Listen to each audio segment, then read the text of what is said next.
से भेटाइल बारी तो बाबली खाली कहीं एगो स्वागत आरे किछु वाला पे लागे जैसे पकल खारा दूजा आरे की थकला पे लागे जैसे मकई के भूजा अरे सब के हो छुलत कुछ नहीं बोल हम एक बेर छुईला तो कहली के खुदा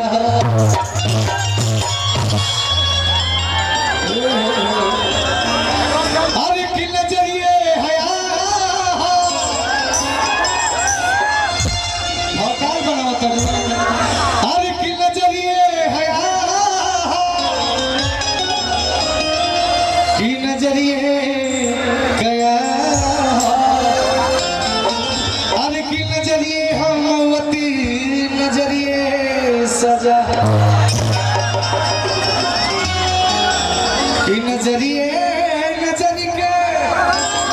हर नजरी से मिला मिला अरे कि नजरी के मरल के हो बचियो न पावेला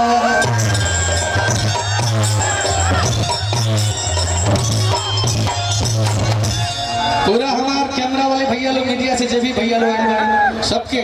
दिल से प्रणाम बा सब लोग आशीर्वाद अपने सनी पर बनाए रखिएगा यही निवेदन है। कारगिल की वीरों की धरती जवानों का देश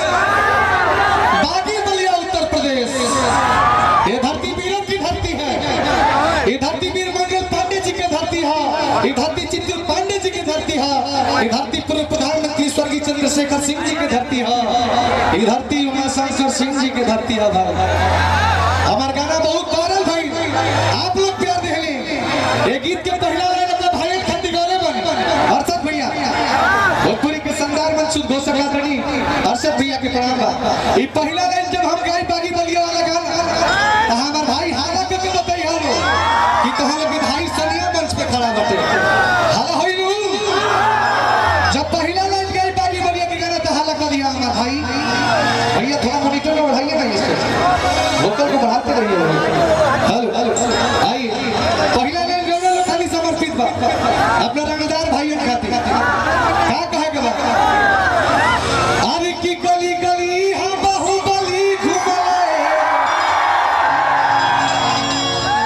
कि लेके कनालिया तू नाली घुमले एजा जेबा कि इहा बच्चा बच्चा बाबू अरे फला दिया एक बार बलिया के नाम पर जोरदार हाला होता भाई। अरे जिया सबके स्वागत करे के अपना घर में सब कलाकार आई सनी से जे ना सब सुपरस्टार कलाकार होता तो हमारे भाई सब के स्वागत करे के भैया हमारा गौनई वाला भाव रे अरे की हम बच्चा बच्चा बाबू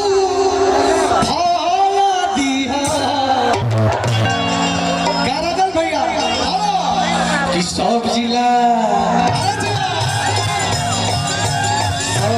खाली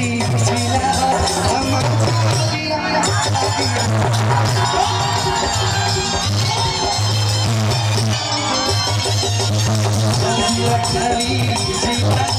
हमार जिला बलिया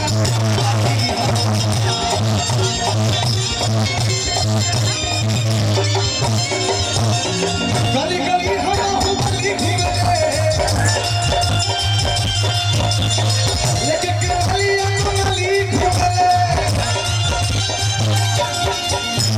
गली गली हम बाहुबली घुमले लेके कनालिया कनाली घुमले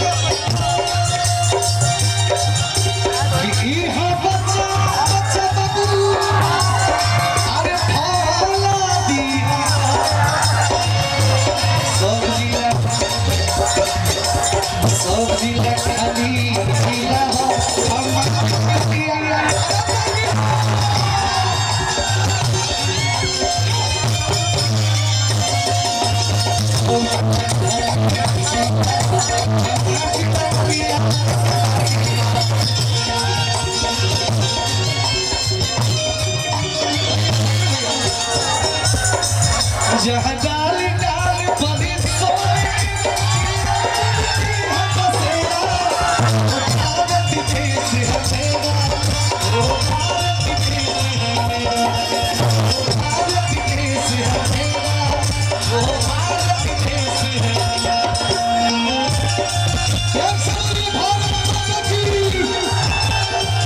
बंटी